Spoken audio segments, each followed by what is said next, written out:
So, and I just raised the question mark, is that what's happened again on the 7th of October? There are people, scholars, respected voices asking questions about, it all looks a bit neat. It's as if the events of the 7th of October were sort of pre-planned. I know we can blame Hamas and say they're all evil and let's go and kill them all. But actually, let's also pause as intellectuals. I have a duty as chair of the World Intellectual Wisdom Forum to say, hang on, is this a rerun? Is this 9/11 Mark II? And one of my colleagues in Canada has said in print that he has proved, and again, peace logic says, okay, where's the proof?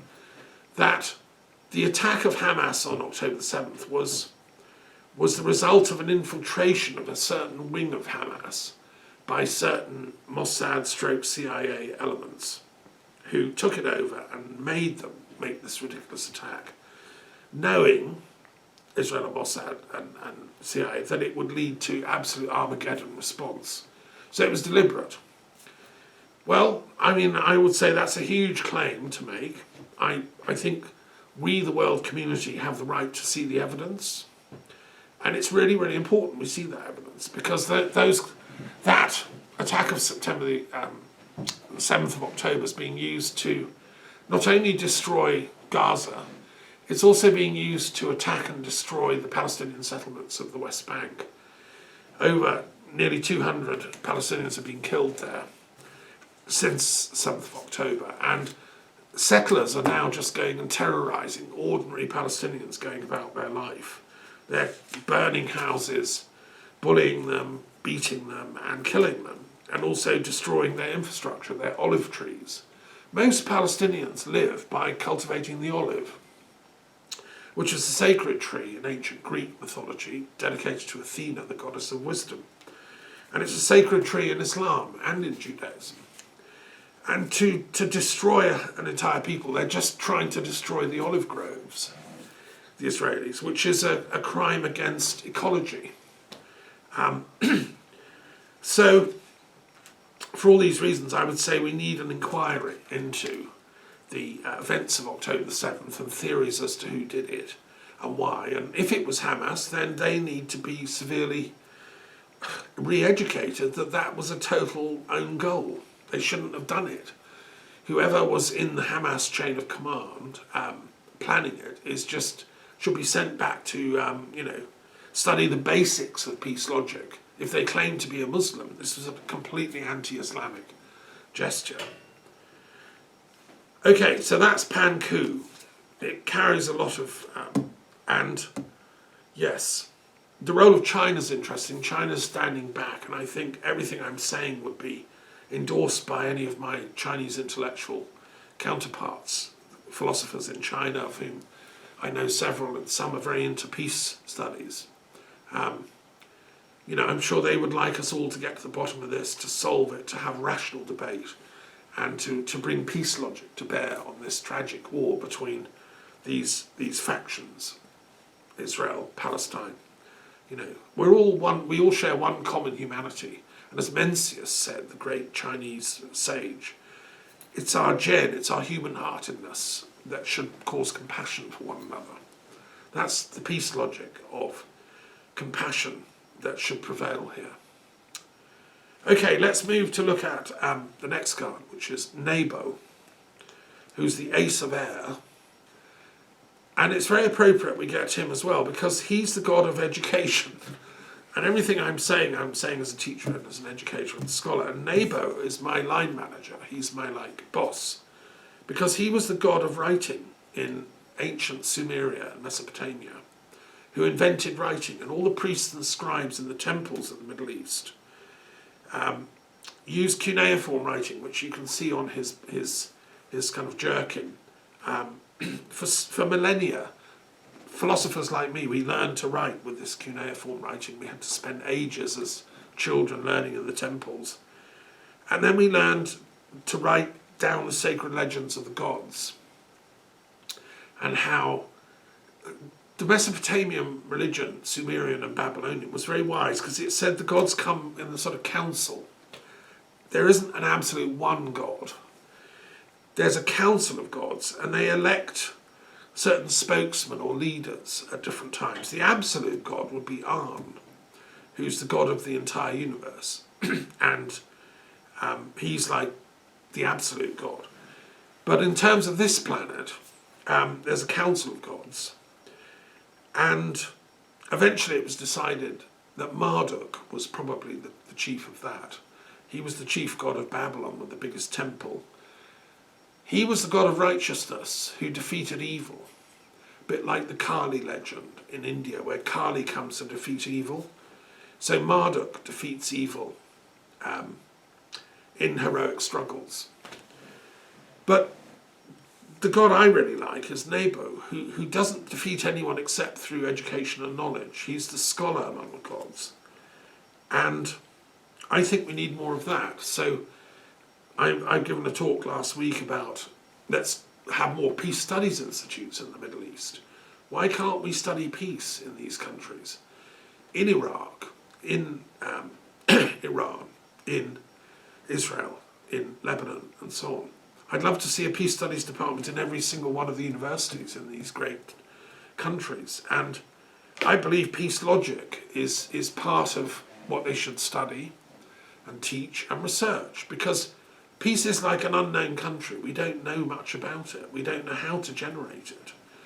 We don't know where it comes from. I've spoken twice at UN headquarters about this to heads of universities from all over the world.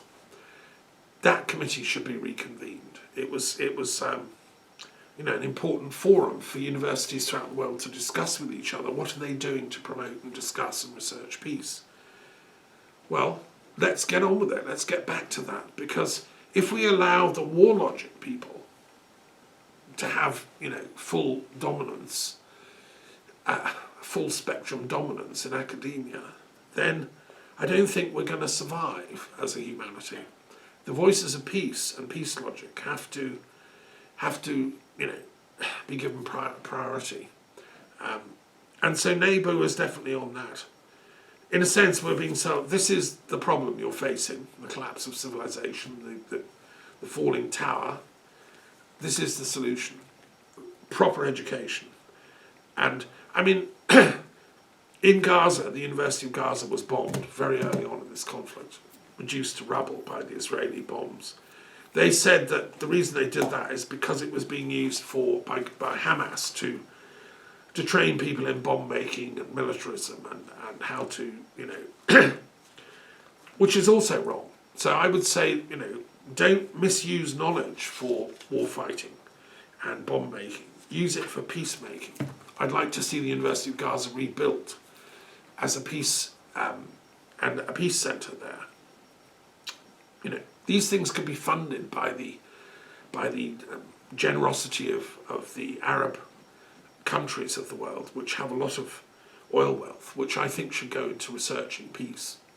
And I'd be happy to advise them on, how to go about that. And also in Africa as well. Okay, I'm going to stop there. I think we'll stop there. I think we've done. This is the nutshell. Yes. Okay, and we could do another couple, but I think I gave quite a long talk at the beginning, and it's quite a somber thing. Are there any other questions or points you think I should cover before we finish?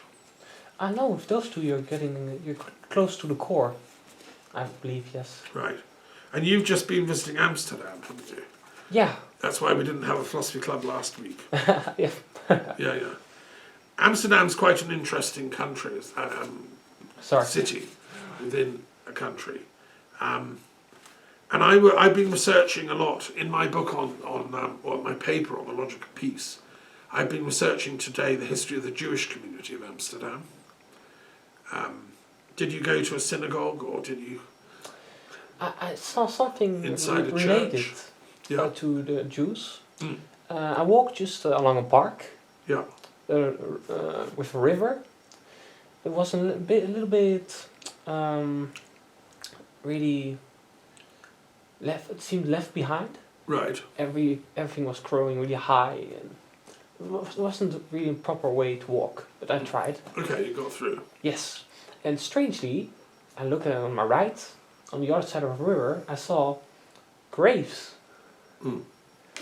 A lot of trees fall off, were laying on the ground, Yeah. and among those roots, 2 meters from the ground, just graves. An old graveyard, an old Jew graveyard in the middle of the city. And it had Israeli Hebrew writing on it. You could tell it was Jewish. No, I told my host about it, and she, oh yeah, it's an old Jewish graveyard from long, long ago. Nobody goes there anymore, or got buried there. Okay, so it's just been left to go to ruin kind of thing. Yes. How interesting. I wonder who's buried there. Me too. It was really a strange vision. Ah. Well, the history of the Jews in Amsterdam is quite interesting because they had to flee from Spain.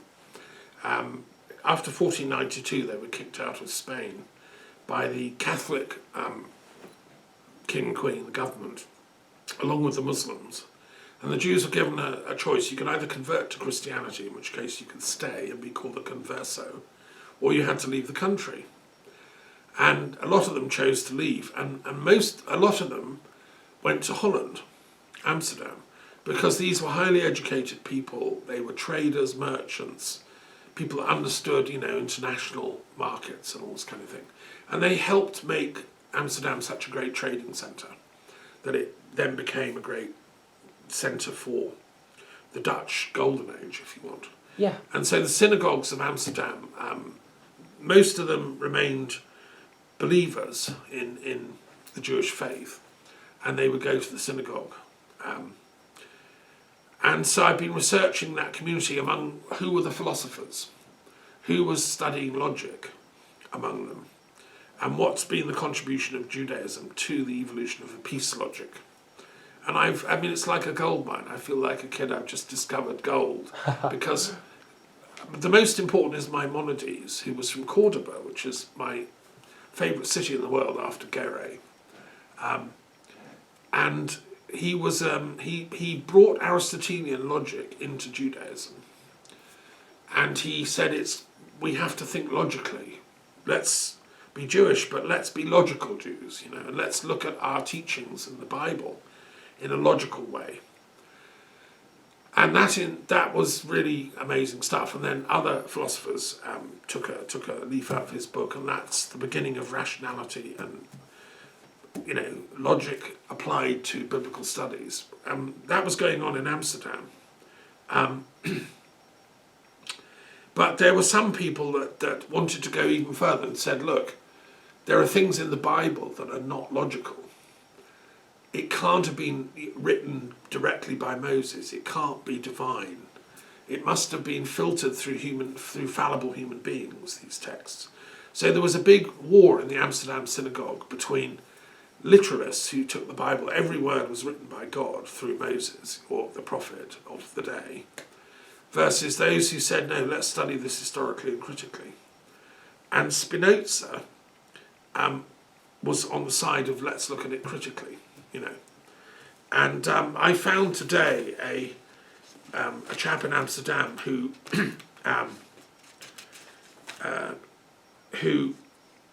again took the sort of the critical path towards biblical scholarship and was punished by the Amsterdam synagogue for it. Voltaire said he took refuge in philosophy, and he was excommunicated from Judaism. Well, I think that reflects badly on Judaism, not on that particular chap who was called Kresgas, I believe, and who he was punished so badly for being a rationalist in the synagogue in Amsterdam that he was made to strip off in the synagogue, lie down, and he got whipped so many lashes, 20 lashes, as a punishment for thinking outside the box, right? And then not only that, but the congregation then walked on his body to show their disgust at his rationalist thinking. Well, come on, guys, that's not on, that kind of behaviour.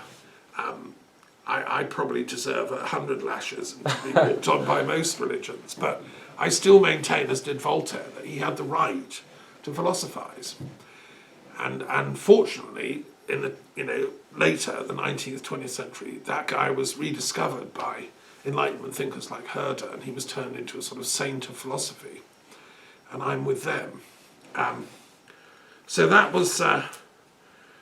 I would have wanted to go and pay my respects to his memory if I was in Amsterdam. Maybe next time you go, you can. Your name. Yeah, and also the great library, the Rittman Library of philosophy and Hermetica and stuff. Yeah. Didn't manage to get there this time, sadly. I will have to try again.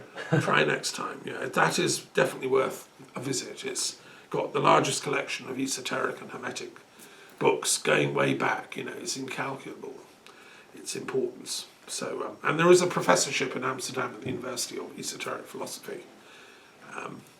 So, anyone wanting to do a degree in it, you know, Amsterdam's the place.